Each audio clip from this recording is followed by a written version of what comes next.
चलिए we are going to start with the new chapter P block element. उसके अंदर group 13 and 14 जो है वो पहले की बात है, 11th स्टैंडर्ड में पढ़ाया जाता है, और ग्रुप 15 क्या है 12th स्टैंडर्ड में रहता है according to the NCERT syllabus. Okay, वो तो कोई बात नहीं, जेडब्ल्यू में तो कुछ भी हो। चलिए पी ब्लॉक एलिमेंट्स में बात करते हैं तो सबसे पहले हमारी बात आती है नाइट्रोजन फैमिली। ठीक है, यदि हम बात करें तो नाइट्रोजन फैमिली में नाना पाटेकर, ऐश्वर्या, सब बिंदास। ठीक है, this is nitrogen, phosphorus, arsenic, antimony and bismuth. तो क्या हो जाएगा, आप क्या बोल सकते हो, नाना पाटेकर, ऐश्वर्या,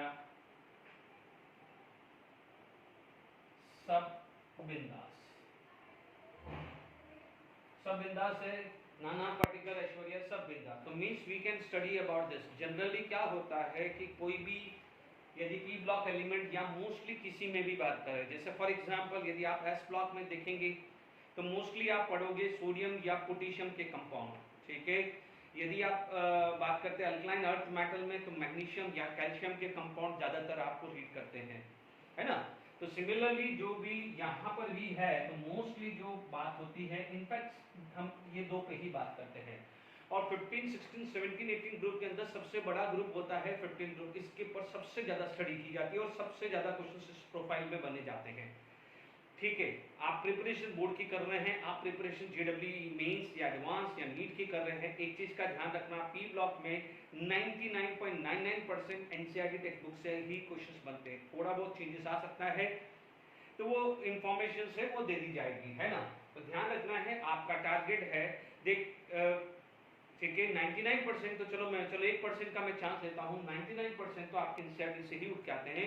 और आने वाले जो हम लेक्चर्स हैं उसमें मैं डिस्कस करूंगा, क्वेश्चंस लाऊंगा कि भाई ये 2019 में था या 17 में था, 18 में था, मैं बात करूंगा।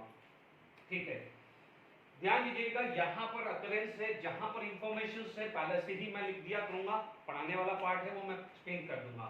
अदरवाइज जैसे ये इंफॉर्मेशन है ऑलरेडी हम पहले ही नोट करेंगे, टाइम बचाएंगे। नाइट्रोजन है तो we know that in its atmosphere, यदि मैं नाइट्रोजन की बात करूं तो नाइट्रोजन हमारे को मिलता है 78% नाइट्रोजन। ठीक है, 78% इन एटमॉस्फेयर नाइट्रोजन से होता है। बाय वॉल्यूम बात करें 20% अराउंड ऑक्सीजन होता है और 1 to 2% अदर गैसेस भी होती है। ठीक है, अब आप देखिए यदि इस स्ट्रक्चर के अंदर आप बात करेंगे तो Na में N ट्रिपल बॉन्ड एंड है, जबकि P सिंगल बॉन्ड P है। यहाँ आगे आने वाले में केमिकल बॉन्डिंग में समझाऊंगा, मतलब sorry not chemical bonding, chemical properties में बात करूंगा। तो नो डाउट यहाँ पर जो नाइट्रोजन है वो क्या होता है, being a more bond order, bond energy less है, तो ये क्या हो जाएगा, मोस्टली अनरिएक्टिव होता है। और पी फॉस्फोरस क्या होता है, मोस्टली रिएक्टिव होता है। यानी यहाँ पर इस ग्रुप के अंदर आपको ये नॉन रिएक्टिव मिलेगा एंड ट्रिपल बॉन्ड एंड ये रिएक्टिव मिलेगा, ये भी समहाउ रिएक्टिव होंगे। और यहाँ पर भी थोड़ा बहुत मेटलिक कैरेक्टर होगा, बट उतना मेटलिक कैरेक्टर नहीं होगा जितना हमने एस ब्लॉक के अंदर पढ़ा है। ठीक है, अब आप देखिए यहाँ पर अकरेंस नाइट्रोजन की बात करें तो NaNO3 KNO3, because sodium nitrate and potassium nitrate हमने इस ब्लॉक में भी पढ़ा है। ठीक है, और we know that NaNO3 and KNO3 जो है वो क्या हो जाएगा, being a more thermal stable, यदि बहुत थर्मल स्टेबल होता है, इसकी वजह से NaNO3 को यदि आप डिकम्पोज भी करते हैं तो आपको NaNO2 प्लस हाफ O2 मिलता है।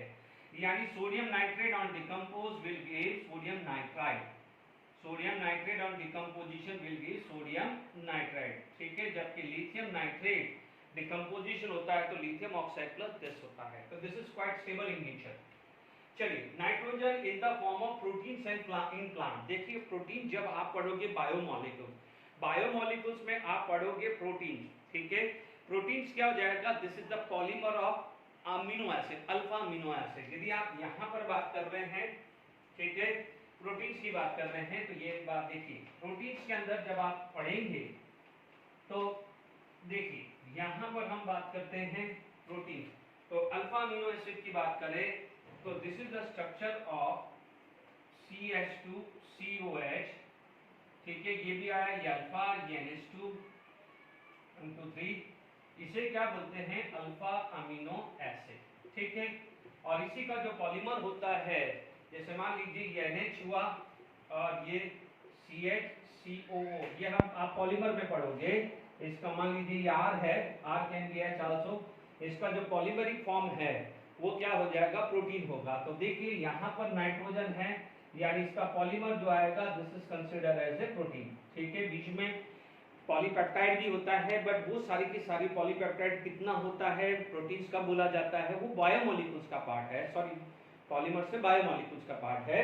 बट आप इस पे कंसंट्रेट करिए कि प्रोटीन जो है वो प्लांट्स में भी है, एनिमल्स में भी है। तो वो जो प्रोटीन जो है वो है क्या, it is nitrogen containing compound. Okay, फिर आप देखेंगे ट्राइनाइट्रोटोल्यून, ठीक, एक्सप्लोजिव होता है, एक्सप्लोजिव होता है, ट्राइनाइट्रोटोल्यून होता है, TNT जिसको आप बोलते हैं, NO2 यहाँ पर भी नाइट्रोजन है, तो ये क्या होता है, TNT। तो these are the many cases जहां पर नाइट्रोजन प्रेजेंट है। अकरेंस में क्वेश्चंस बोर्ड लेवल पे आ सकता है, जेडब्ल्यू में कह नहीं सकते। हाँ, अब आप देखो फॉस्फरस, एपेटाइट, ये एपेटाइट फैमिली है, this is the formula of apatite. ठीक है, this is the formula of apatite. ठीक है, it is present in the living cell as in bones. ठीक है, ये प्लांट्स और एनिमल्स दोनों में प्रेजेंट होता है। यदि एनिमल्स की बात करो तो कहां होगा, लिविंग सेल में और बोन्स में होगा, यानी ठीक है। आप देखेंगे फास्फोरस है, तो फास्फोरस काफी रिएक्टिव होता है। मैच स्टिक के अंदर जो भी आप हम स्टार्ट कर इग्नाइट करते हैं, तो वहां पर भी जो कंपाउंड होता है वो फास्फोरस का आएगा। जब मैं फास्फोरस आएगा तो मैं रिएक्टिव आएगा तो भी मैं बताऊंगा। तो आप बोलोगे it is present in the living cell as well as bones. ठीक है, बोन्स के अंदर आप कैल्शियम कंपाउंड की बात जरूर करते हैं। ठीक है, अब आप देखो फ्लोरोएपेटाइट, X की वैल्यू फ्लोरीन होगा तो फ्लोरोएपेटाइट, Cl होगा तो फ्लोरोएपेटाइट हो जाएगा। ठीक है, it is also present in milk and egg में फास्फोरस होता है। आर्सेनिक एंड दिस, याद करिए जब आपने कोलोइडल सॉल्यूशन पढ़ा था, ठीक है, तो आपने पढ़ा था arsenic sulphide, antimony sulphide and bismuth sulphide. Is it clear to all of you? Sulphide को हमने क्या बोला था, नेगेटिव कोलाइड्स। क्या बोला था, नेगेटिव कोलाइड। तो ये जो है इंफॉर्मेशन आपने पढ़ ली है कि अकरेंस क्या है। अकरेंस में आप बोर्ड लेवल पे क्वेश्चंस आ सकता है। ठीक है, अब देखिए ग्रुप 15 में आगे हम बात करते हैं, जो 1 बाय 1 मैं टॉपिक ले रहा हूं।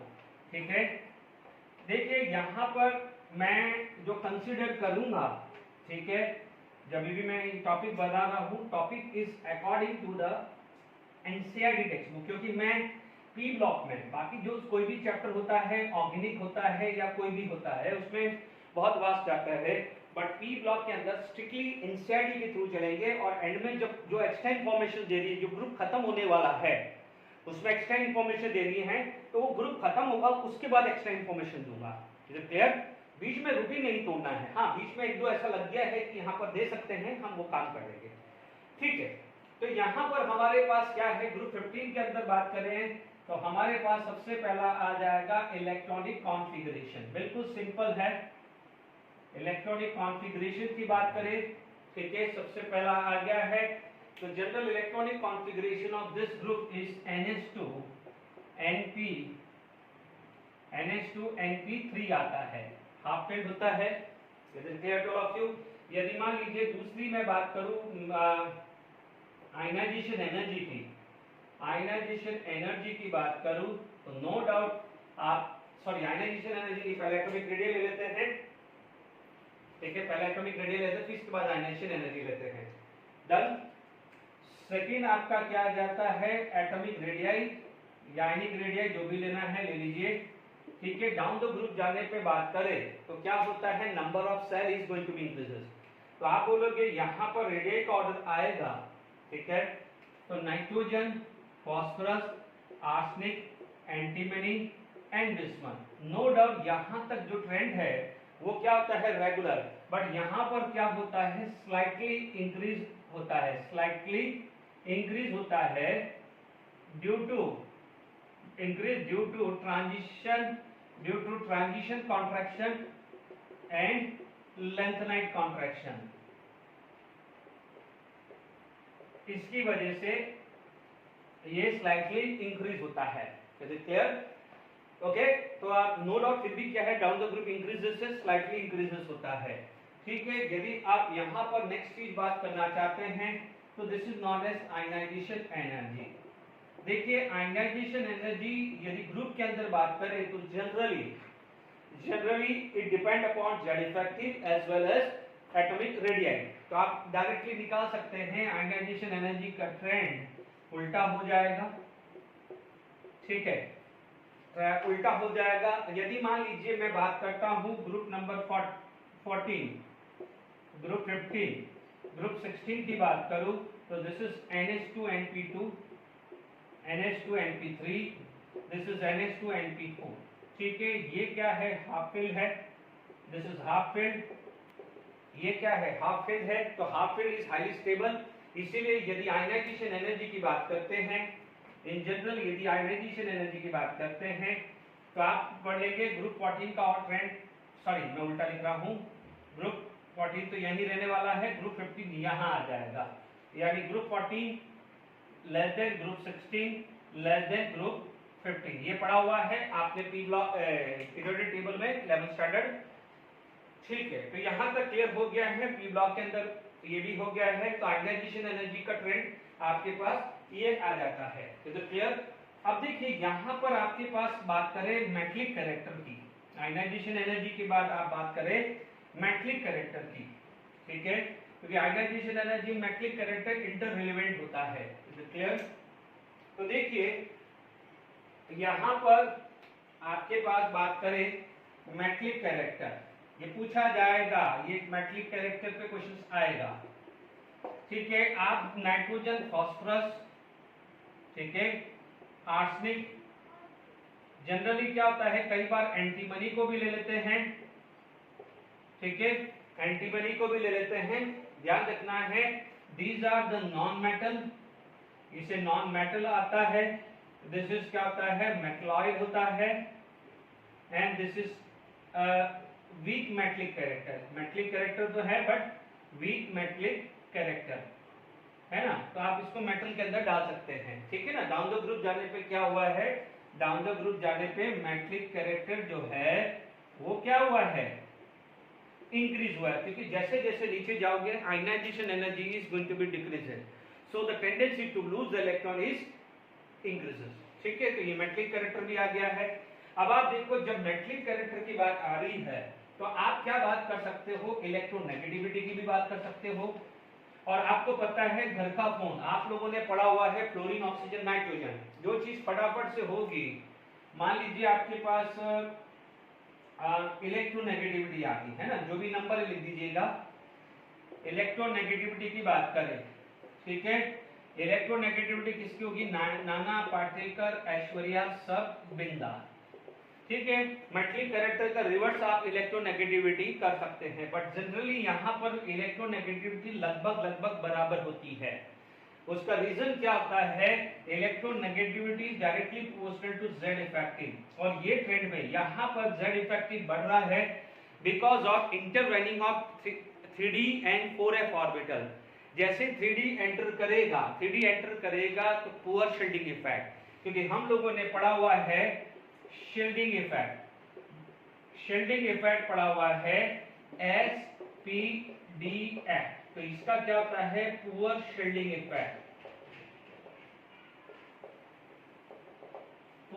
इफेक्ट, यानी क्या हो जाएगा, जितना बड़ा घर होगा उतनी सिक्योरिटी कम होगी, जितना बड़ा घर होगा उतनी सिक्योरिटी कम होगी। तो इसलिए डाउन द ग्रुप जाने पे क्या होता है, जेड इफेक्टिव बढ़ जाता है, but not in S block. S block में कांस्टेंट रहता है, पी ब्लॉक में जनरली यहां से जैसे ही 3d की एंट्री होती है, क्योंकि एस ब्लॉक में 3d की एंट्री नहीं होती है, एस ब्लॉक में पहले 3s बढ़ता है, 4s बढ़ता है, एस ब्लॉक में 4s बढ़ता है, जबकि पी ब्लॉक में 4p से पहले 3d आ जाता है, यानी यहां पर 3d है और 4p है, जबकि यहां पर 4f आ चुका है। इसीलिए क्या होता है, पुअर शील्डिंग इफेक्ट की वजह से न्यूक्लियस और आउटरमोस्ट इलेक्ट्रॉन के बीच में फोर्स ऑफ अट्रैक्शन बढ़ जाता है, ठीक है। इसीलिए क्या होता है, डाउनवर्ड जाने पे इलेक्ट्रोनेगेटिविटी क्या होती है, लगभग बराबर होती है, या कई जगह जैसे 13 ग्रुप के अंदर इलेक्ट्रोनेगेटिविटी इनफैक्ट बढ़ गई थी, क्लियर। बट अपन चलिए जो जनरल ट्रेंड है वही बात करके चलते हैं। अब देखिए यहां पर यदि फिजिकल प्रॉपर्टीज में बात करें, ठीक है, फिजिकल प्रॉपर्टीज में आप देखेंगे तो नाइट्रोजन जो है वो गैसेस फॉर्म में एग्जिस्ट होता है, जबकि बाकी जो है वो सॉलिड फॉर्म में होते हैं। ठीक है, यदि आप देखेंगे तो मान लीजिए हमारे पास नेक्स्ट जो चीज आ जाती है फिजिकल प्रॉपर्टीज। यदि मैं फिजिकल प्रॉपर्टीज की बात करूं तो नो डाउट यहां पर बात करेंगे तो nitrogen does not have any allotrope. Any allotrope question आ सकता है, एलोट्रॉप्स, ठीक है, does not have any allotrope. जबकि बाकी जो बात करें फास्फोरस, आर्सेनिक, एंटीमनी, हालांकि बिस्मथ के अंदर भी क्यों बोलते हैं, बट ठीक है, इनमें क्या होता है एलोट्रॉप्स, इनमें एलोट्रॉप्स होते हैं। ठीक है, दूसरी चीज यदि आप बात करते हैं बॉइलिंग पॉइंट का ट्रेंड बात करें तो बॉइलिंग पॉइंट में यदि मैं बात करूं तो बॉइलिंग पॉइंट जनरली क्या होता है मॉलिक्यूलर वेट पे डिपेंड करता है। यदि मैं सिमिलर ग्रुप की बात करूं, हालांकि इसके अंदर हाइड्रोजन बॉन्डिंग आ भी नहीं रहा है, इन सब के अंदर van der Waal force of attraction है।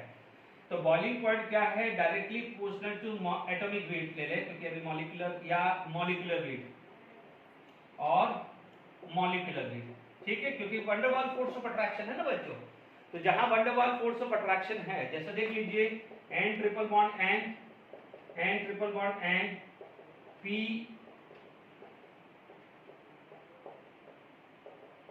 ठीक है, ठीक है। तो यहां पर यदि बात करें तो बॉइलिंग पॉइंट जो है वो जनरली डाउन द ग्रुप जाने पे, जैसे nitrogen, phosphorus, arsenic, antimony, bismuth, तो बॉइलिंग पॉइंट जनरली क्या होता है इंक्रीजेस होता है। ठीक है, यहां पर यदि मैं बात करूं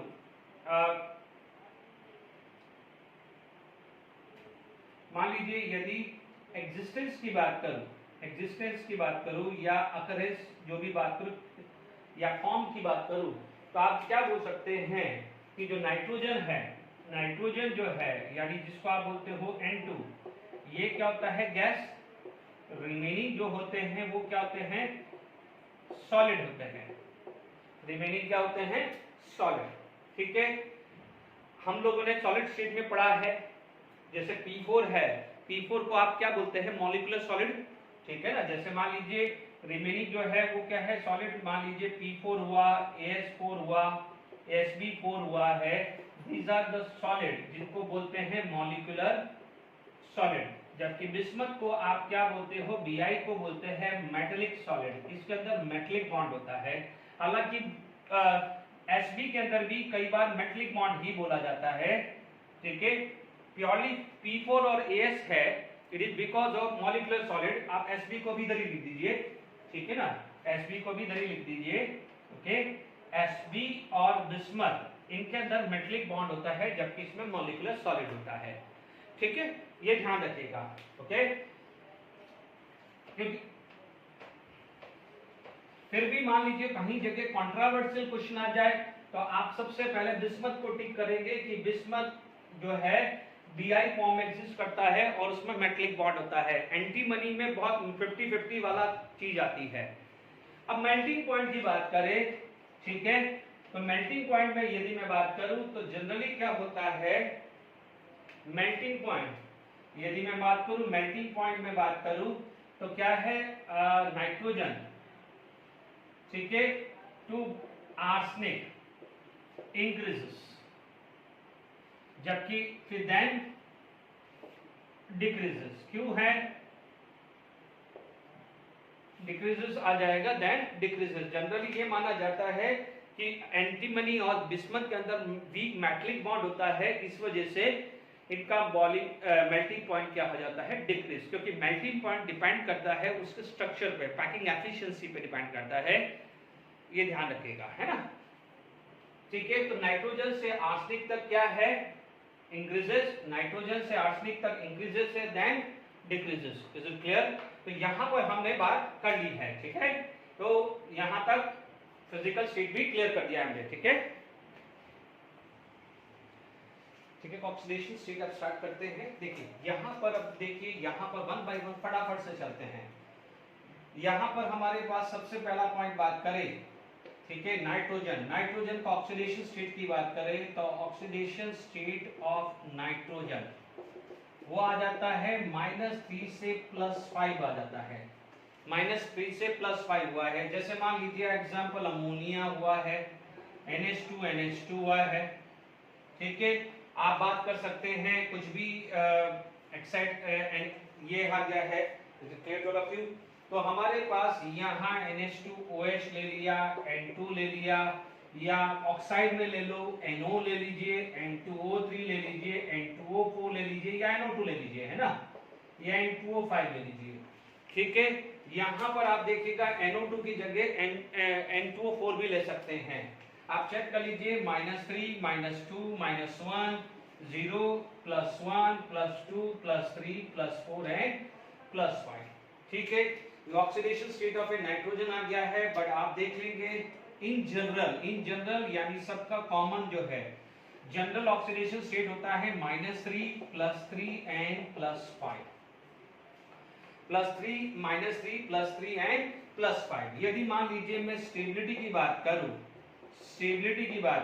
तो ध्यान दीजिएगा, सबसे पहले मैं बात करता हूं -3 की, यानी ऑक्सीडेशन स्टेट यानी स्टेबिलिटी ऑफ ऑक्सीडेशन स्टेट। यदि मैं स्टेबिलिटी ऑफ ऑक्सीडेशन स्टेट की बात करूं तो -3 की बात करूं, -3 किसके लिए होता है? नॉन मेटल के लिए। और डाउन द ग्रुप क्या हो जाएगा? नॉन मेटल जो है वो डिक्रीज हो जाता है क्योंकि मेटलिक कैरेक्टर बढ़ता है। तो आप क्या बोलोगे कि डाउन द ग्रुप, यदि मैं बात करूं down the group the stability of -3 is decreases. Down the group the stability of -3 decreases. क्योंकि आप क्या बोलोगे क्यों हुआ है? Because metallic character increases और in fact बिस्मथ में तो -3 मिलता ही नहीं है, बहुत मुश्किल हो जाता है, ठीक है। मेटलिक कैरेक्टर इज इंक्रीजेस, ठीक है। अब देखिए यहाँ पर ये बात हो गई है। दूसरी जो चीज है, ए के बाद जो बी आएगा which is known as inert pair effect. ये सब केमिकल प्रॉपर्टीज में ही चल रहा है, inert pair effect. Is it clear? देखिए यहाँ पर हम बात करते हैं inert pair effect. Is it clear to all of you? हमारे पास नेक्स्ट जो चीज आ जाएगा बी पार्ट, इसी के अंदर ऑक्सीडेशन स्टेट की स्टेबिलिटी के अंदर इनर्ट पेयर इफेक्ट। तो इनर्ट पेयर इफेक्ट में यदि मैं मान के चलूं nitrogen, phosphorus, arsenic, antimony and bismuth, ठीक है। इलेक्ट्रॉनिक कॉन्फ़िगरेशन जनरली क्या होगा? यहाँ पर आएगा 2s2 2p3, 3s2 3p3, 4s2 4p3 and 5s2 5p3 and 6s2 6p3, ठीक है। ये होता है। आप देखेंगे NH2 NP3 की बात करें, इन जनरल ले रहा हूं मैं। मान लीजिए यहां पर बात करें, ठीक है, कोई भी M ले लिया, इनमें से कोई भी M ले लिया है, इन सब की मैं बात कर रहा हूं, कोई भी M ले लिया है। और ये क्या है? ग्राउंड स्टेट की बात करूं, और यही मैं एक्साइटेड स्टेट की बात करूं, क्योंकि यहां पर ND खाली है। मैं 2-3 चीजें इसमें बताना चाह रहा हूं, ठीक है। अब देखिएगा यहां पर NH2 है, NS1 हुआ, NP3 हुआ है, ND आया है 1। यहां पर ये इलेक्ट्रॉन, ये इलेक्ट्रॉन, ये इलेक्ट्रॉन और ये इलेक्ट्रॉन, डन। अब देखिए यहां पर मैं पहली बात करूं नाइट्रोजन की। देखिए नाइट्रोजन के अंदर एब्सेंस ऑफ 2d ऑर्बिटल होता है, ठीक है। तो नाइट्रोजन के अंदर यदि +5 बताता है तो it is because of coordinate covalent bond, क्योंकि नाइट्रोजन लोन पेयर डोनेट करता है तभी जाके क्या है +5 बनेगा मिक्स शॉट, ठीक है। तो ये चीज गड़बड़ी नहीं होनी चाहिए। अदरवाइज नाइट्रोजन की मैक्सिमम कोवैलेंसी कितनी होती है? 3, या कोऑर्डिनेट बॉन्ड आ जाए तो मैक्सिमम कोवैलेंसी आप 4 कंसीडर करेंगे। And nitrogen are unable to form pentavalency. ये चीज मैं जब anomalous behaviour of nitrogen explain करूंगा इस टॉपिक के बाद, वहां पर ये वापस लिखाऊंगा, वहां लिखा दूंगा, अभी मत लिखिएगा। अब देखिए यहां पर जनरली बात करें तो कोई भी मेटल यदि ग्राउंड स्टेट में पार्टिसिपेट करता है तो 1 2 and 3 orbital are unpaired, 3 orbital are unpaired, तो यहां पर जो इसका जो ऑक्सीडेशन स्टेट आएगा वो आएगा +3, बिकॉज 3 ऑर्बिटल आर अनपेयर्ड, तो वहां पर आ जाएगा +3। बट सपोज यहां पर आ जाए तो 1 2 3 4 5, तो यहां पर आ जाएगा +5, यानी एग्जांपल आ गया PCl5। PCl5 का हाइब्रिडाइजेशन अपन ने क्या पढ़ा है, sp3d। यहां एग्जांपल आ गया है PCl3, NCl3, अमोनिया, ये सब का क्या आता है, sp3 हाइब्रिडाइजेशन होता है। ठीक है, तो यानी क्या हुआ है कि यहां पर देखो मैंने -3 को बिल्कुल अलग से समझा रहा हूं, अब मैं +3 +5 को समझा रहा हूं। तो अब आप देखिए यहां पर आपके पास +3 है और +5 दोनों है, बट आप यहां पर आप देखेंगे इस केस में यहां पर आपके पास एंट्री होगी है 3d की, ठीक है, यहां पर एंट्री होगी है 4f की। चलो यहां पर 4d भी है, यहां 5d भी है, मेन चीज है 4f की। We know that d and f orbital have poor shielding effect, ठीक है, poor shielding effect हुआ है, d and f have a poor shielding effect, due to this z effective यानी effective nuclear charge increases। अब जब nucleus का charge increase हो गया है तो उसका इंपैक्ट किस पे आएगा, आउटरमोस्ट इलेक्ट्रॉन पे। तो आउटरमोस्ट इलेक्ट्रॉन क्या हो जाएगा, हाईली अट्रैक्टेड होगा। तो क्या बोलेंगे, so outermost electron is highly attracted. अब आप बोलोगे सर अंदर वाले भी तो हैं, भाई पार्टिसिपेट कौन कर रहा है बॉन्ड में, आउटरमोस्ट ही तो कर रहे हैं, तो हम आउटरमोस्ट की बात करेंगे, अंदर वाले भी हैं बट हम तो बात करेंगे आउटरमोस्ट की। ठीक है, तो d and f orbital have a poor shielding effect, due to this z effective increases, so the outermost electron is highly attracted। अब आप देखो ये वाला सिचुएशन, इलेक्ट्रॉन यहां से जंप करके यहां गया है, इलेक्ट्रॉन क्या है जहां से जंप करके यहां हुआ है, but if it is highly attracted, तो क्या करेगा कि मान लीजिए ये जंप करना चाह रहा है बट न्यूक्लियस उसको पीछे से पकड़ लेगा, नहीं मत जंप कर, तो क्या वो जंप कर पाएगा, नो। तो क्या होगा कि क्योंकि ये चीज हल्की सी भी एनर्जी दो, थोड़ी सी एनर्जी दो तब जाके जंप होगा, हायर एनर्जी तो कभी भी फेवरेबल सिचुएशन नहीं रही है। ठीक है, तो आप देखेंगे यानी कोई भी रिएक्शन यदि बहुत फास्ट होनी है तो हल्की सी भी एनर्जी मिलेगी, क्रिएट प्रोडक्ट फॉर्म करेगा। तो क्या होता है कि due to this z effective increases, so the outermost electron is highly attracted। सब अट्रैक्टेड है बट ये ऑलरेडी अनपेयर्ड है, इसलिए इसकी बात कर ही नहीं रहे हैं। बट कौन अनपेयर्ड हो रहा है, यही इलेक्ट्रॉन अनपेयर हो रहा है ना। अब मान लीजिए ये इलेक्ट्रॉन अनपेयर हुआ ही नहीं, या हुआ भी तो बहुत टफ सिचुएशन में आ गया, तो आप क्या बोलोगे, उसकी एग्जिस्टेंस क्या होगी, लेस स्टेबल होगी कि नहीं होगी। बात समझ में आ रही है कि नहीं आ रही है। तो आप क्या बोलोगे, hence NH2 electron are unable to get unpaired and does not participate in bond formation,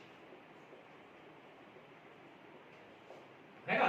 यदि वो बॉन्ड फॉर्मेशन में पार्टिसिपेट ही नहीं किया, यानी ये पार्टिसिपेट ही नहीं हुआ बॉन्ड फॉर्मेशन में, तो ये पार्टिसिपेट हुए ना, ये पार्टिसिपेट कहां हुआ, जब बॉन्ड फॉर्मेशन में पार्टिसिपेट ही नहीं हुआ तो उसे क्या बोलेंगे, इनर्ट हो गया। क्या होगा, इनर्ट। तो आप इसको क्या बोलोगे, this effect is known as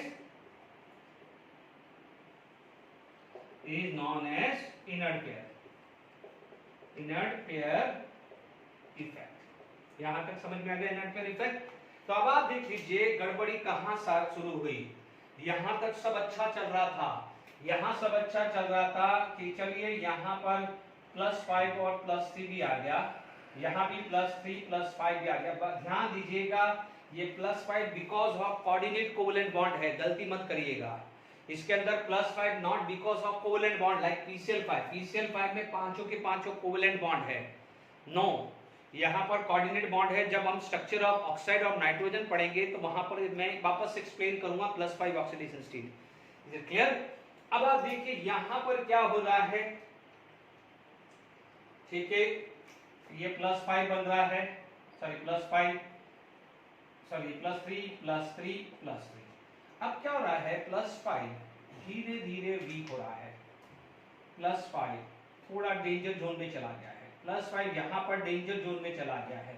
danger zone में जाने का रीजन है कि इसकी और इसकी एंट्री शुरू हो गई है, यानी डाउन द ग्रुप +5 की स्टेबिलिटी डिक्रीज हो रही है और +3 की स्टेबिलिटी क्या हो रही है, इंक्रीज। उसे क्या बोलते हैं, इनर्ट पेयर इफेक्ट।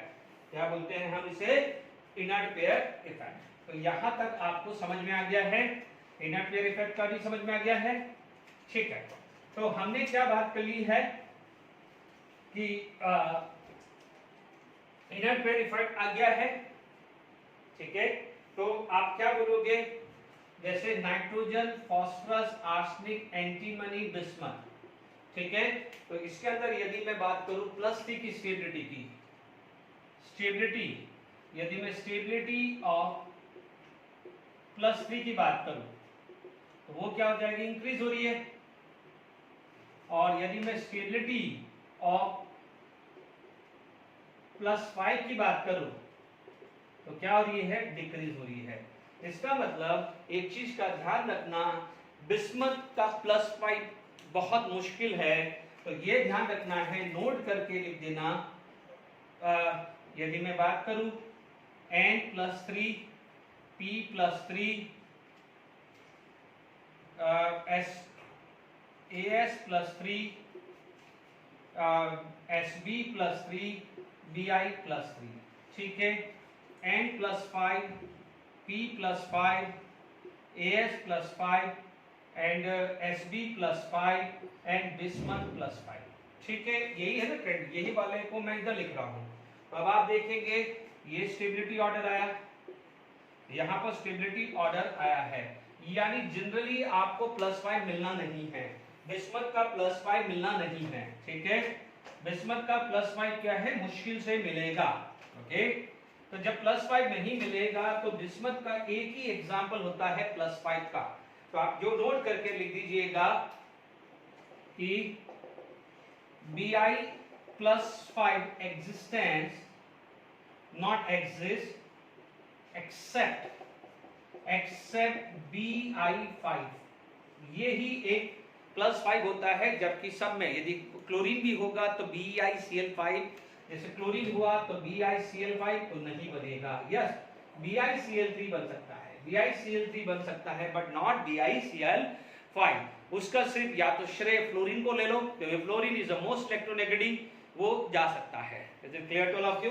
तो यहां पर आपको मैंने ये सारी चीज समझा दी है। Is it clear to all of you? ठीक है। अब देखिए यहां पर आपके पास नाइट्रोजन का, यहां पर अपन कंक्लूजन ले लें, ठीक है। तो नाइट्रोजन की जो कोवेलेंसी है, अभी अपन ने स्ट्रक्चर ले लिया है, देखिए यदि मैं बात करूं, ठीक है,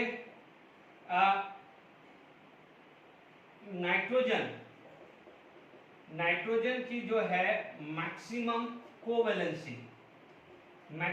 कोवेलेंसी क्या होती है, 4। इसका रीजन होता है due to absence of 2d orbital. तो आपके पास क्वेश्चंस आ गया है, जैसे एग्जांपल ले लिया, क्या है, NCl5 डज नॉट एग्जिस्ट, ठीक है। अब रीजन क्लियर हो गया। कल को क्वेश्चन आ जाए कि PCl5 can exist but NCl5 does not exist, तो वो रीजन अब आप देखिएगा। जबकि मैं फास्फोरस की बात करूं या फास्फोरस, आर्सेनिक, अदर की बात करूं, other element like phosphorus, arsenic, ठीक है, कैन शो, उनका जो कोवेलेंसी जो है वो क्या हो जाती है, ग्रेटर देन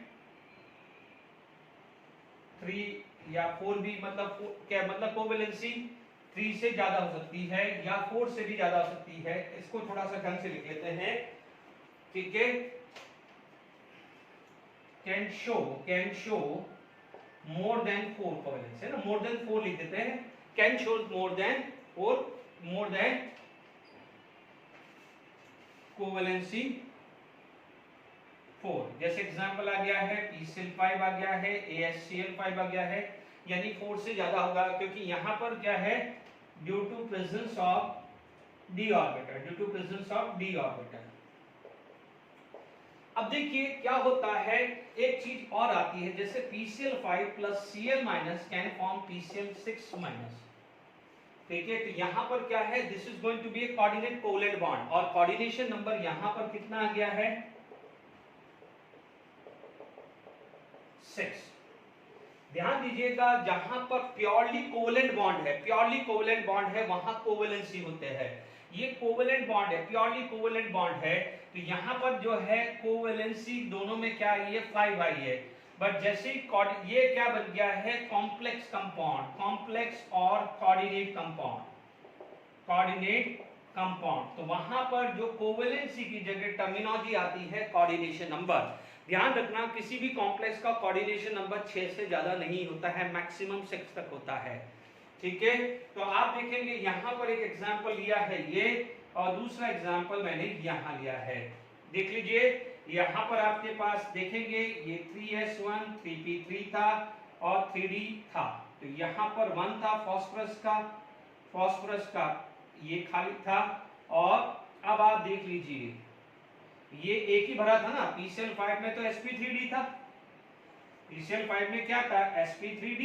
अब आप देखो क्लोरीन का नेगेटिव चार्ज, ये लोन पेयर है, इज इट क्लियर?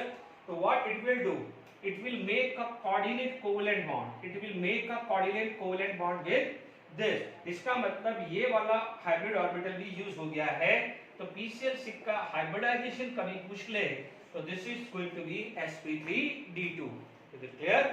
क्योंकि ये वाला ऑर्बिटल भी यूज हो गया ना, ये डोनर है, ये एक्सेप्टर है, ये डोनर है, ये एक्सेप्टर हुआ है, is it clear? This is electron donor, तो ये क्या है, इलेक्ट्रॉन एक्सेप्टर। तो सिमिलरली आर्सेनिक होगा, तो इसके नीचे क्या है, कोऑर्डिनेट कोवेलेंट बॉन्ड बना रहा है, तो उसका रीजन ये आ जाता है because of presence of empty d orbital. क्यों बना रहा है, तो आप बोलोगे because of presence of empty d orbital, ठीक है। तो यहां तक भी समझ में आ गया है, ठीक है। अब देखिए यहां पर बात करें, देखिए फास्फोरस का जनरली -3 और +3 +5 लिखा है, ठीक है। समझिएगा यहां पर एक, देखिए यहां पर हमारे पास, देखिए और आगे बात करें, मैं पॉइंट वाइज बनाना चाहता, आप पॉइंट वाइज लिख दीजिए। तो आप क्या बोलोगे कि phosphorus can show +1 and +4 oxidation state, ठीक है। जब आप पेनॉक्सी एसिड ऑफ फास्फोरस पढ़ेंगे वहां पर अपन ये चीज पढ़ेंगे, है ना, can show in oxy acid of phosphorus. जब ये टॉपिक आएगा मैं एंड में लूंगा, जब ये ग्रुप 15 खत्म हो रहा होगा तब लूंगा मैं, जब एक्सप्लेन करूंगा, आप नोट करके लिख लीजिए, जब आएगा रिवीजन कर लेना। अब आप देखिए यहां पर ये बोला जाता है कि नाइट्रोजन या in the oxidation state between +1 to +4 can show disproportional reaction, can show disproportional reaction, ठीक है, कैन शो डिस्प्रोपोर्शनल रिएक्शन। जैसे मान लीजिए HNO2 है, ये HNO3 की प्रिपरेशन में भी आप लोगों ने इनिशियल क्लासेस में पढ़ा होगा, ये रिएक्शंस किया हुआ है, इसलिए अपन ये दिया है HNO2। यहां देखिएगा, इसको सॉल्व अपन बाद में करेंगे, पहले आप देख लीजिए ये ऑक्सीडेशन स्टेट क्या है, +3, तो +3 से क्या जाएगा, +2, और +3 से जाएगा +5, ठीक है। ध्यान दीजिएगा +2 है, ये थोड़ा सा न्यूट्रल होता है, ठीक है, यानी +1 मुश्किल से आता है, ध्यान रखना +1 मुश्किल से आएगा, ओके। तो यहां पर जो भी ऑक्साइड है या ऑक्सी एसिड है, ऑक्साइड है या ऑक्सी एसिड है, तो -3 नहीं आएगा कभी भी डिस्प्रोपोर्शन में, ये गलती मत करिएगा, ठीक है। अब आप देखो यहां पर +3 से +5 हुआ है, तो आप इसको बैलेंस कर सकते हैं, ठीक है, यानी आप देखेंगे तो HNO3 और HNO3 यहाँ आ गया है, HNO3 सॉरी HNO2 HNO3 और यहाँ पर NO आ गया है, ठीक है, ये +3 2 ये +2 डन। यहाँ पर कितना है, ये आ गया है +3 एंड +5, तो इसको क्या कर दो, डबल कर दीजिए, ये डबल कर दीजिए, ठीक है, आपका फॉर्म फाइनली क्या हो गया है 3HNO2 can give HNO3 + 2NO। याद आ रहा है, this is increase by 2 but this is decrease by 1, इसलिए क्रॉस मल्टीप्लाई 2 कर दिया है मैंने। Is it clear? अब आप tell me how many hydrogen side, 3, यहाँ पर 1 है, ठीक है, यहाँ हाइड्रोजन बैलेंस है, तो remaining valency is get satisfied by water H2O, तो यहाँ पर क्या हो जाएगा H2O आ जाएगा। चेक कर लीजिए 3 2 6 3 + 2 6 + 7, तो this is the balance equation, ठीक है, ये बैलेंस इक्वेशन हो गया है। अब आप देख लीजिए यहाँ पर जो है अदर एलिमेंट है, ठीक है, या देख लीजिए यहाँ पर अपन समझ में आ गया है। अब देखिए फास्फोरस की बात करें और अदर एलिमेंट की बात करें, तो देखिए नाइट्रोजन का बता दिया मैंने। अब आप देखिए एक एक लाइन में एनसीईआरटी के एक एक लाइन के अंदर क्वेश्चंस हैं, एक एक लाइन के अंदर क्वेश्चन है, इसलिए एनसीईआरटी के नोट्स बराबर से बनाना, रीडिंग प्रॉपर्ली करते रहिएगा। यदि मैं बात करूं अदर एलिमेंट की बात करूं, जैसे अदर एलिमेंट में पहला ले लेता हूं फास्फोरस। फास्फोरस का जो भी है जनरली क्या होता है, मान लीजिए +3 पे है, +3 पे है या +1 है या जो भी मान लीजिए, है ना, तो +3 है तो वो -3 पे चला जाएगा, ठीक है, नो डाउट। यहाँ पर आपके पास ये सारी चीजें आ गई। बाकी जो है, बाकी जो अदर एलिमेंट है, मान लीजिए यहाँ पर है अदर एलिमेंट, आर्सेनिक हुआ, Sb हुआ या बिस्मथ हुआ, जो भी इसकी ऑक्सीडेशन स्टेट है, मान लीजिए कोई भी लोअर ऑक्सीडेशन स्टेट आ गई है ना, तो यहाँ पर +3 और यहाँ -3 बनाएगा, डिस्प्रपोर्शन होगा, तो डिस्प्रपोर्शन होगा तो इस तरह से बात करेगा, ध्यान रखना है। यदि लोअर ऑक्सीडेशन स्टेट है, मान लीजिए लोअर ऑक्सीडेशन स्टेट कुछ भी आ सकती है, 0 आ सकती है, +1 आ सकती है या +2 आ सकती है, कुछ भी आ सकती है। जनरली तो ये माना जाता है +1 से +4 के बीच में डिस्प्रपोर्शन दिया जाता है, ठीक है ना, तो आप +1 ले लीजिए, +2 ले लीजिए, 0 ले लीजिए, ठीक है ना। जैसे अपन ने रिडॉक्स के अंदर पढ़ा है P4 वाला केस, यहाँ पर P4 वाला पढ़ा था ना, जैसे मान लीजिए P4 था तो ये 0 ऑक्सीडेशन स्टेट था, याद करिए P4 से क्या बनाता, बैलेंस करके आप देख लीजिए, तो यहाँ पर जनरली, हालांकि यहाँ पर मैंने क्या बना था, P4 से +1 और यहाँ पर -3 बना था ना, तो जनरली जो होता है लोअर ऑक्सीडेशन स्टेट जो होता है फास्फोरस, मान लीजिए +3 पे है, तो +3 से +5 होगा और +3 से क्या हो जाएगा, -3 रिडक्शन होगा। Is it clear? 0 होगा या +1 होगा तो उसके हिसाब से डिस्ट्रीब्यूशन होगा। अब आप ध्यान दीजिएगा यहाँ पर क्या है कि due to inert pair effect, ये रीजन क्या हुआ है, क्वेश्चन आ जाएगा कि जब डिस्प्रोपोर्शन हो रहा है तो इसमें हाईएस्ट ऑक्सीडेशन स्टेट +5 अचीव कर रहा है, जबकि यहाँ पर हाईएस्ट ऑक्सीडेशन +3 ही क्यों अचीव कर रहा है, तो आप इसका सिंपल रीजन क्या बोलोगे, इनर्ट पेयर इफेक्ट, ठीक है। इनर्ट पेयर इफेक्ट के हिसाब से अभी पढ़ा है कि डाउन द ग्रुप +5 की स्टेबिलिटी डिक्रीज होती है और +3 की स्टेबिलिटी क्या होती है, इंक्रीज होती है, ठीक है। चलिए यहाँ तक समझ में आ गया है आपको।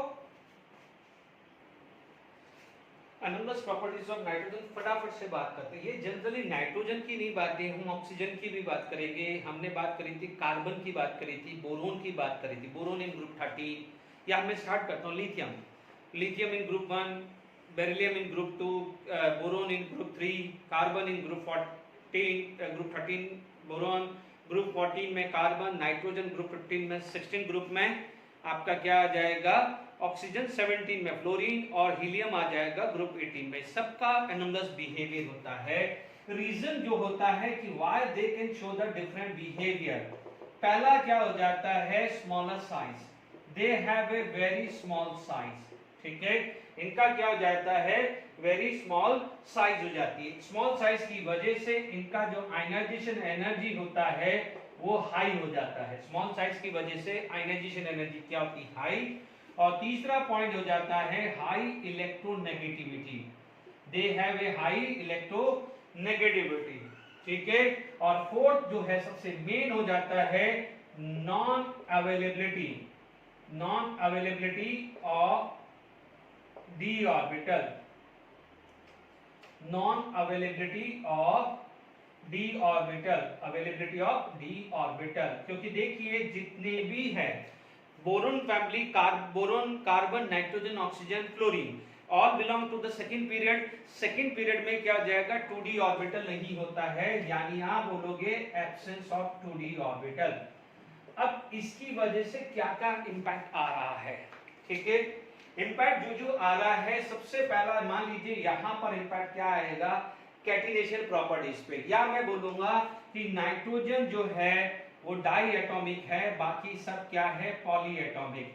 नाइट्रोजन इज डाई एटॉमिक, तो रेस्ट जो है वो क्या हो गए हैं, पॉली एटॉमिक। इसका मतलब क्या है, this is able to form P pi bond, जबकि यहां पर क्या है, नो पी पाई बॉन्डिंग। ये क्लियर हुआ है, ये पी पाई बॉन्डिंग पॉसिबल है, जबकि यहां पर पी पाई नहीं है।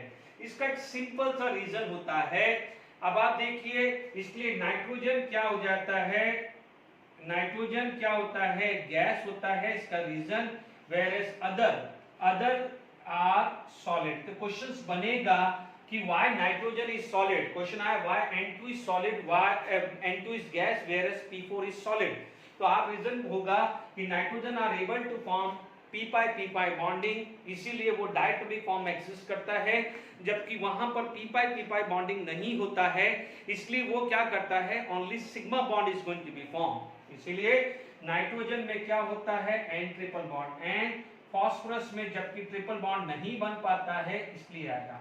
अब क्वेश्चन ऐसा आएगा, यदि आप लोगों को थोड़ा बहुत भी स्ट्रेंथ पता है, तो आपको पता है स्ट्रेंथ ऑफ पाई बॉन्ड पढ़ा था, strength of pi bond, strength of pi bond जो होता है जनरली 2p पाई होता है, देन होता है 2p पाई 3d पाई, फिर आ जाता है 2p पाई 3p पाई, और फिर आगे जाके आता है एंड में 3p पाई 3p पाई। इसका मतलब जैसे जैसे n की वैल्यू बढ़ रही है, n की वैल्यू बढ़ रही है, तो उसकी स्ट्रेंथ कम होती जा रही है। इज इट क्लियर, ठीक है, यहां तक समझ में आ गया है। अब आप बोलेंगे कि सर कैसे हुआ, चलिए ड्रॉ कर लेते हैं।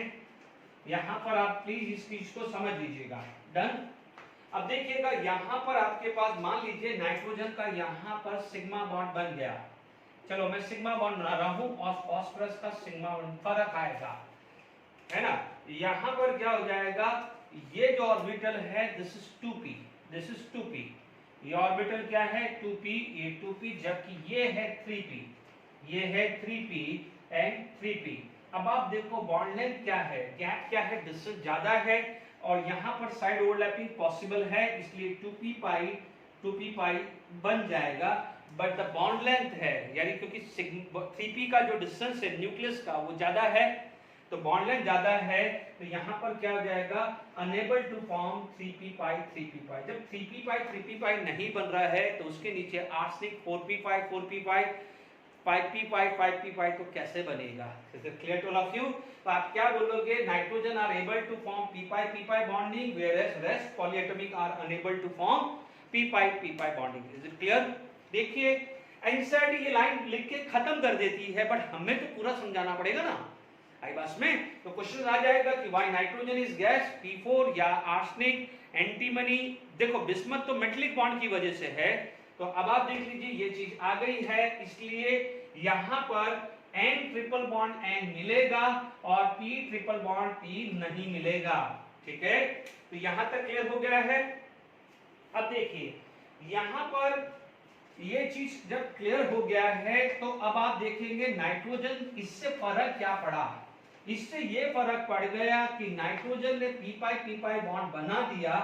तो अब मैं मान लीजिए इसके बाद देखेंगे, तो आप क्या बोल सकते हैं कि नाइट्रोजन, यानी nitrogen are capable to form p pi bonding with itself या कार्बन एंड ऑक्सीजन। जैसे मान लीजिए एंड ओ बॉन्ड आता है, आपने ये पढ़ा हुआ है, सी ट्रिपल बॉन्ड एन पढ़ा हुआ है, साइनाइड पढ़ा हुआ है, और अभी N2 तो पढ़ा ही है। एग्जांपल्स भी आपके साथ के साथ दे रहा हूं। NOCN साइनाइड है ना, यहाँ पर जैसे RCN बनता है ना, RCN तो ट्रिपल बॉन्ड और N2 है। Is it clear? बाकी वहां पर P ट्रिपल बॉन्ड P नहीं बनता है। अब आप देखोगे कोई बोलेगा कि सर हमने यदि मान लीजिए कैटिनेशन प्रॉपर्टीज की बात करें तो कैटिनेशन प्रॉपर्टीज क्या होती है, जैसे नाना पाटेकर ऐश्वर्या सब। देखो यहाँ कैटिनेशन प्रॉपर्टीज की बात नहीं कर रहा हूं बिकॉज बिस्मथ के अंदर मेटलिक बॉन्ड है, तो this is the trend, this is the trend. यानी मान लीजिए यहां पर N सिंगल बॉन्ड N की बात करें या P सिंगल बॉन्ड P की बात करें, बॉन्ड एनर्जी की बात करें तो इसकी बॉन्ड एनर्जी ज्यादा होगी, जबकि N ट्रिपल बॉन्ड N और P ट्रिपल बॉन्ड P की बात करें तो इसकी बॉन्ड एनर्जी ज्यादा होगी। अब आप देखो कि इसका क्यों हो रहा है, ऐसा क्यों हो रहा है, ढंग से समझ लीजिए। यहां पर क्या है, लोन पेयर है, यहां भी लोन पेयर है, बट इसका बॉन्ड लेंथ ज्यादा है क्योंकि ये सिग्मा बॉन्ड है 2p2p का, ये सिग्मा बॉन्ड है 3p3p का। ठीक है, अब आप देखो यहां पर क्या होगा कि due to lone pair repulsion, due to lone pair repulsion and single bonds and bond energy is less than P single bond P। Is it clear? क्योंकि ये क्या हो जाएगा, डिस्टेंस कम है तो ये पास पास होंगे, तो यहाँ पर लोन पेयर रिपल्शन क्या है, बढ़ जाएगा। ये लोन पेयर तो है बट इनका क्या है, बॉन्ड लेंथ ज्यादा है क्योंकि 3p है, तो इसलिए यहाँ पर रिपल्शन न के बराबर होता है, इसलिए इसकी बॉन्ड एनर्जी इससे ज्यादा हो जाएगी। क्योंकि रिपल्शन होगा तो क्या हो जाएगा, रिपल्शन होगा तो this bond energy is going to be less. Is it clear? Single bond की एनर्जी इसलिए नाइट्रोजन के आपको कंपाउंड जो है यानी कैटिनेशन प्रॉपर्टीज नहीं मिलेगी, N ट्रिपल बॉन्ड N से ऊपर नहीं मिलता है, जबकि फास्फोरस के P single bond P P4 मिलेगा, जबकि N सिंगल बॉन्ड N बहुत छोटे कंपाउंड मिलते हैं N के, जो मुश्किल से जैसे हाइड्रोजन मिलता है। Is it clear to all of you? तो ये चीज का भी ध्यान रखिएगा। ओके, कार्बन से तो और कम होगी क्योंकि कार्बन में तो आप देखेंगे हजारों कंपाउंड कार्बन के होते हैं, तो ये चीज का भी ध्यान रखना है। अब आप देखिए हमने ये चीज तो क्लियर कर ली कि फास्फोरस हो या आर्सेनिक हो वो p पाई बॉन्डिंग नहीं बना सकता, वो एग्री है कि चलिए हम p पाई बॉन्ड नहीं बना सकते, तो क्या बनाएंगे, तो if they are unable to form p pi bond. देखिए नाइट्रोजन के अंदर तो देखिए अब बात आ जाती है d पाई p पाई की। ठीक है, आपको ये पता है जब हमने पढ़ा था, यदि देखिएगा केमिकल बॉन्डिंग में बात करेंगे तो केमिकल बॉन्डिंग में बैक बॉन्डिंग बात हुई थी। ठीक है, तो वो उसी उसको रिवाइज कर लेना ये कंसेप्ट में। जब ये जो चीज है ये 3D चाहिए और ये चाहिए 2p ऑर्बिटल, ध्यान दीजिएगा। ठीक है, अभी स्ट्रेंथ बताया है 2p पाई यानी उसके बाद कौन था 2p पाई 3d पाई था, तो यही दो ही जगह पाई बॉन्डिंग होगा। अभी बताया ना बच्चों 2p पाई तो इसलिए, और दूसरा है ये, तो अब आप कभी भी b पाई p पाई की बात करेंगे तो इसकी बात करेंगे, आप ये मत कर देना कि सर आपने तो लिखा था, ये तो भगवान जाने कैसे पॉसिबल है, ये तो बहुत ही मुश्किल हो जाएगा, ये पॉसिबल ही नहीं है, ध्यान रखिएगा। ठीक है, तो ये दो ही पॉसिबल है, इसलिए यहां पर नाइट्रोजन आया, ये नाइट्रोजन का केस आया ना, ऑक्सीजन का भी केस आएगा, O2 का भी केस पड़ हो गया। जबकि फास्फोरस है, फास्फोरस में यदि ट्रिपल बॉन्ड बनाने की कोशिश करो, सल्फर में बनाने की कोशिश करो, बनता नहीं है क्योंकि इनके अंदर 3p पाई और 3p पाई, तो मुश्किल है। जैसे जैसे n की वैल्यू बढ़ती है, n की वैल्यू बढ़ेगी तो गैप बढ़ेगा, तो साइड ओवरलैपिंग डिफिकल्ट होगी कि नहीं होगी, ये ध्यान रखिएगा। डन, इसीलिए आपने पढ़ा होगा, इसीलिए नाइट्रोजन गैस होता है, फास्फोरस सॉलिड होता है, ऑक्सीजन गैस होता है, जबकि सल्फर क्या होता है, सॉलिड होता है। वो क्लियर हो रहा है, सेम एक्सप्लेनेशन है। ओके।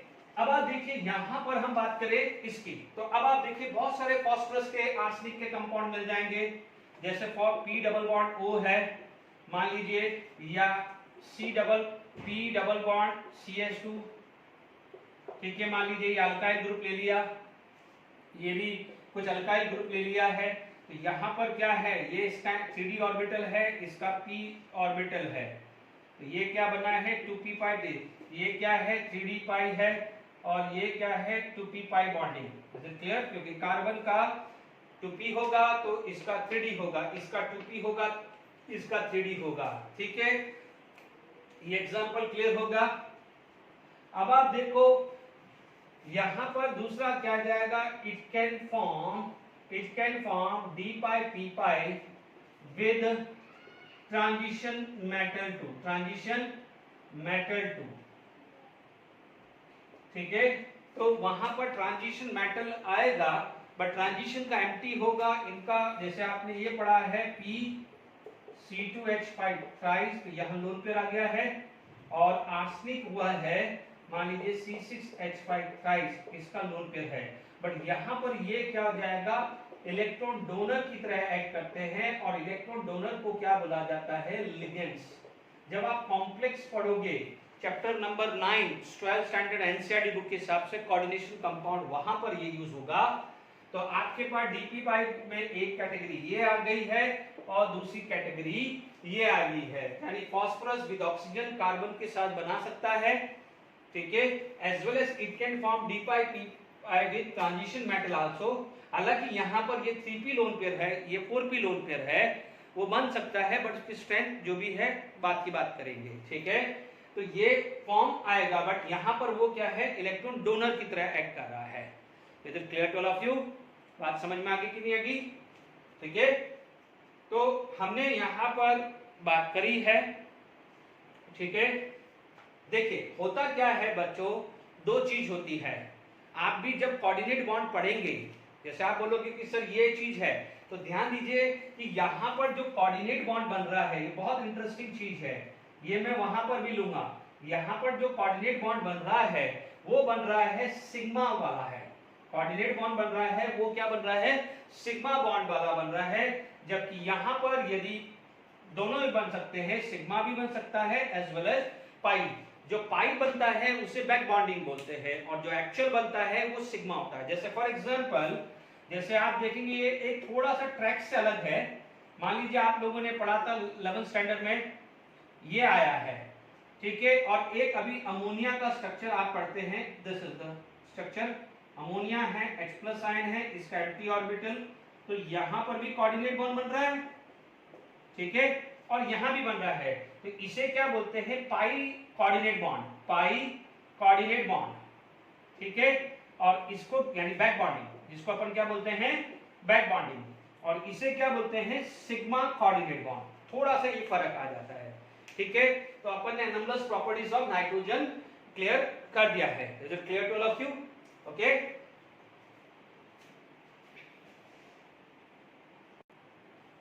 देखिए अब मैं कोशिश करता हूं कि जब भी मेरा कोई लेक्चर वाइंड अप होगा तो उससे पहले जो पढ़ाया उस पर कुछ सब्जेक्टिव क्वेश्चंस करके आपका एक रिवीजन भी करवा दूं, कि जितना पढ़ाया है उतना रिवीजन हो, ठीक है, ठीक है, 5-10 मिनट का टॉपिक होगा, क्योंकि लेंथ बढ़ाने से कोई मतलब नहीं है।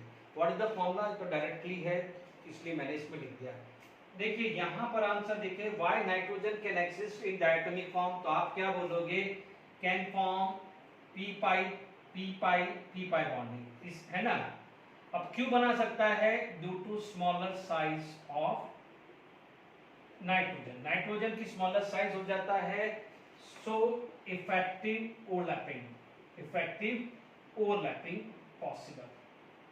तो आप पूरा लैंग्वेज लिखना ना, मैंने सिंपल हिंट दिया है, आप क्या बोलोगे, because of smaller size nitrogen are capable to form p pi bonding, ठीक है, सो effective overlapping, whereas in other because of a bigger size are unable to form p pi bonding, या effective p pi bonding bigger size की वजह से नहीं बना सकता है ना। कई बार ऐसा भी ले सकते हैं, ठीक है, तो ये रीजन आप ले सकते हैं। why bismuth force is stronger oxidant than this, तो आप इसके अंदर इनर्ट पेयर इफेक्ट का निकाल सकते हो, तो आप बोलोगे due to inert pair effect, due to inert pair effect, stability of +3 down the group क्या होती है? Increases. Stability of down the group +3 increases and +5 क्या है? Down the group decreases होगा. इसीलिए ये होगा तो due to inert pair effect, stability of +3 down the group increases, whereas +5 is decreases. तो अब आप देख लीजिए ये +5 है, इसका मतलब बिस्मथ +5 है. आप देख लीजिए, समझ लीजिएगा, बिस्मथ +5 है, उससे वो +3 बनना चाह रहा है, और जो भी है Sb +5 है, उसमें ये Sb +3 बनना चाह रहा है. तो दोनों में से स्टेबल कौन है? बिस्मथ और Sb में तो डाउन द ग्रुप +3 की स्टेबिलिटी ज्यादा है, तो ये ज्यादा स्टेबल हुआ ना. इन दोनों में ज्यादा ये स्टेबल हुआ है, तो this is going to be less stable. तो आप देखेंगे सिस्टम क्या बनना चाहेगा, लेस स्टेबल या more stable. It is going to be form more stable. तो ये जल्दी से बन जाएगा. इसका मतलब इसका क्या हुआ है? Reduction. If it is going to be reduction, तो can act is a very good oxidation या oxidising agent. Is it clear? तो आप क्या बोलोगे? यहाँ क्लियर हो गया इसका एक्सप्लेनेशन कि due to the inert pair effect down the group +3 stabilities increases whereas +5 is decreases. So Bi +3 is easily converted into Bi +3 as compared to +5 Sb +5 into this. क्योंकि इन दोनों में से ये ज्यादा स्टेबल है तो ये जल्दी बनेगा. इसका मतलब इसका रिडक्शन हुआ, खुद का रिडक्शन हुआ है, तो सामने वाले को आपने क्या किया है? ऑक्सीडाइज हुआ किया है. That's why it can act as a strong oxidant. ठीक है. तो देखिए कैसे क्वेश्चंस बनेंगे. इस क्वेश्चन सब्जेक्टिव क्वेश्चन के फॉर्म में मैं ट्राई करूंगा कि पूरा लेक्चर जो आज पढ़ा है उसमें जितना हो सके रिवाइज करवा पाऊं. देखिए, nitrogen CH CO NO are isoelectronics. Molecular orbital theory पढ़ी है अपन ने. 14 इलेक्ट्रॉन, 14 14 14. इन सब का बॉन्ड ऑर्डर कितना है? 3.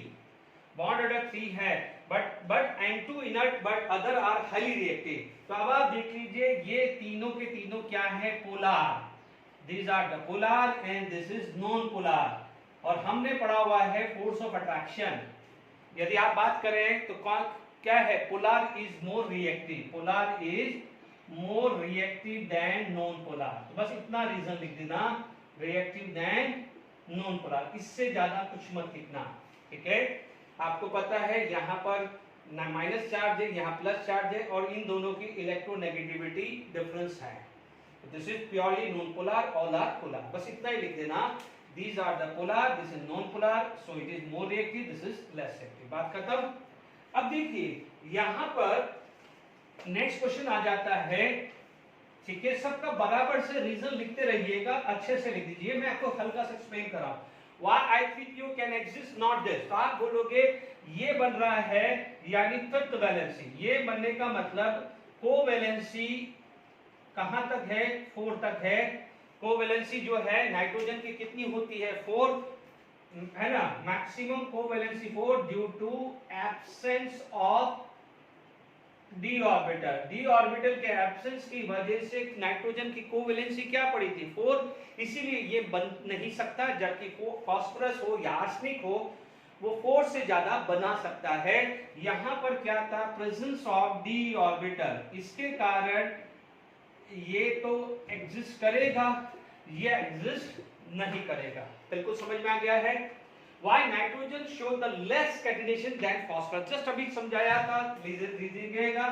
नाइट्रोजन का जो बॉन्ड एनर्जी है, इसकी बॉन्ड एनर्जी ज्यादा है. जब देखो जिसकी बॉन्ड एनर्जी ज्यादा होती है बॉन्ड स्टेबिलिटी भी ज्यादा होती है.